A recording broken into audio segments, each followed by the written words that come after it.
dans le manoir, sauf qu'à un moment donné, on a tourné une couple d'autres scènes. Un des amis qui était là, lui, il avait comme une grosse poche avec tous des habits de police, des vrais. je vais taire la provenance. Mais donc c'était vraiment drôle, fait qu'on peut apercevoir justement dans le premier Inner Depravity la police. Fait que nous on avait des banderoles, on était comme à Terrebonne aussi. Fait qu'il y avait comme un endroit qui avait un ruisseau puis genre une petite passerelle pour les piétons. Donc nous on avait comme tout comment on pourrait dire, comme on a rendu le site comme une scène de crime, donc avec des banderoles, etc. Fait que tous les gens habillés en policier, puis il y avait moi comme qui était habillé comme en coroner, si on veut. Donc on est dans un suit, puis on voit la victime avec un bras arraché, une main arrachée. Mais nous, c'est ça, c'est comme quand tu vas tourner, mettons, dans des endroits de même, il faut que tu demandes un permis. Mais nous, on était moi comme qui était habillé comme en coroner, si on veut. Donc on est dans un suit, puis on voit la victime avec un bras arraché, une main arrachée. Mais nous, c'est ça, c'est comme quand tu vas tourner, mettons, dans des endroits de même, il faut que tu demandes un permis. Mais nous, on était un peu cow-boy, donc on arrive là, mais les gens, on s'est comme aperçu qu'après, on a regardé en haut, puis les gens hallucinaient parce que là, ils croyaient être devant une vraie scène de crime. Où est-ce qu'ils voient vraiment des policiers, le cadavre à terre, c'était sur l'heure du souper, donc c'était bien drôle. Mais bon, tout ça pour résumer un peu comment que c'est parti Inner Depravity. C'est parti vraiment avec des moyens du bord, excuse, avec des moyens du bord, avec on est une gang de chums, on se fait du fun, on va dans des endroits justement un peu inusités, on fait nos trucs, puis ensuite, bon, ben, on fait le montage, puis on fait tout ça. Puis là, mon site, ben, il a quand même connu une certaine popularité, je dirais, lorsque j'allais voir mes statistiques, on était à peu près 30 000 viewers par mois. Puis de tous les pays, je te dirais, un des pays, la Turquie et la Roumanie, c'était deux pays où est-ce que le plus grand nombre de visiteurs, fouille-moi pourquoi, mais le site connaissait quand même un certain succès, si on veut. Puis à partir de ce moment-là, ben, ça m'encourageait aussi à continuer parce que je recevais des tonnes et des tonnes d'emails, autant des menaces de mort que des emails d'encouragement. Les menaces de mort provenaient justement de gens qui croyaient que c'était vrai, malgré le fait que sur mon site j'avais mis un disclaimer. Mais comme je dis, les gens qui venaient de la Turquie, les visiteurs qui venaient de la Turquie ou la Roumanie ne comprenaient pas nécessairement l'anglais, le disclaimer est en anglais. Donc eux-mêmes quand ils m'écrivaient en roumain ou en turc. Donc je faisais traduire les messages, puis c'était comme si je te trouve, je te découpe, ta famille, blablabla. C'était comme, j'en ai gardé plusieurs. Je vais essayer de me retrouver pour peut-être les montrer. Ça pourrait être drôle. Mais fait que ça a commencé comme ça. C'est là que j'ai vraiment comme embarqué. Fait que dans le fond, je faisais du maquillage uniquement sur une base, c'est un hobby là, donc seulement pour le plaisir. J'avais jamais vu. Je pensais jamais que j'allais traverser cette lignée-là. Donc, là, à un moment donné, bon, il y a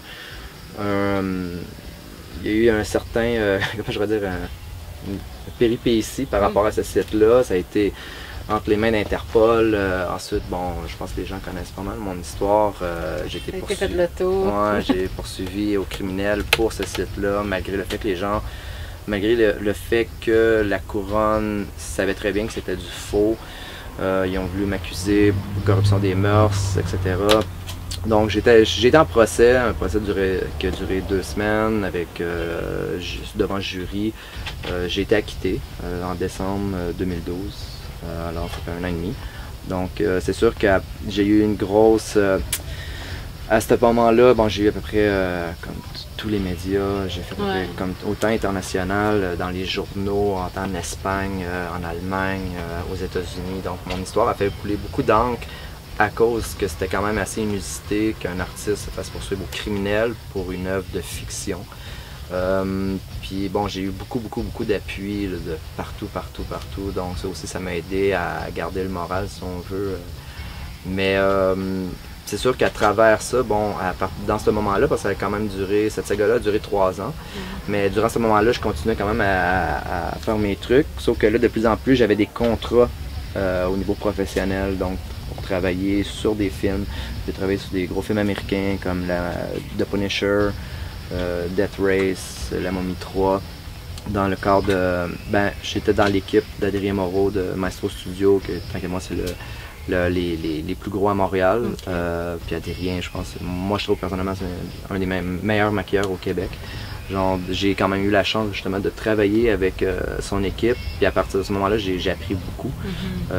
Donc, ça a été quand même comme une école pour moi aussi. Donc, à partir de ce moment-là, j'ai upgradé encore de plus en plus mes maquillages. Sinon, ben, c'est ça, j'ai comme travaillé aussi avec Patrick Sénécal. J'ai travaillé dans différents films, courts-métrages. Autant aussi dans le théâtre, mettons, des cadavres ou des trucs de même. Donc, là, aujourd'hui, je peux dire que je travaille beaucoup au niveau professionnel. J'ai un peu moins de temps à faire mes trucs personnels. Sauf que, bon, je continue de temps en temps, mais en même temps, c'est ça. Fait que je continue dans cette veine-là, puis je crois pas arrêter, même après un procès, même après avoir eu l'état au cul, je n'arrêterai pas. Donc, voilà. Même que ça t'a apporté quelque chose à la fin. Ouais, ça m'a apporté, ben, c'est sûr que ça l'a apporté quand même une certaine notoriété. Mais en même temps, ça m'a apporté beaucoup d'expérience, autant individuelle, parce que passer à travers un cheminement de même, faut que tu gardes ta tête, puis il y en a des fois qui perdent la tête pour bien moins que ça. Mais non, c'est resté quand même... Je croyais en mon art, puis les gens croyaient en mon art aussi, dans le sens que les gens, ils voyaient pas de mal. Oui, on peut faire du gore, on peut faire des choses carrément dégueulasses, mais en tant que personne, je ne suis pas une personne qui est violente, qui trippe à décapiter des gens non plus, à magnoter, etc. Je n'irai pas manger du popcorn en checkant ça non plus. Là. Quand c'est dans le domaine de la fiction, c'est une autre chose. On tombe dans un autre univers. On sait que personne n'est en train de se faire torturer, tandis que aller voir des vidéos où est-ce que de vraies personnes qui se font torturer, là, c'est une autre chose. Mais souvent, les gens mélangent tout à ceci. Parce que nous, on tripe gore, nécessairement, on est comme dérangé, on tripe à voir la violence, mais pas du tout. Je crois que c'est deux trucs qu'on peut pas vraiment mélanger. Donc, mais c'est ça. Donc, je continue de faire mes choses, puis tout va bien.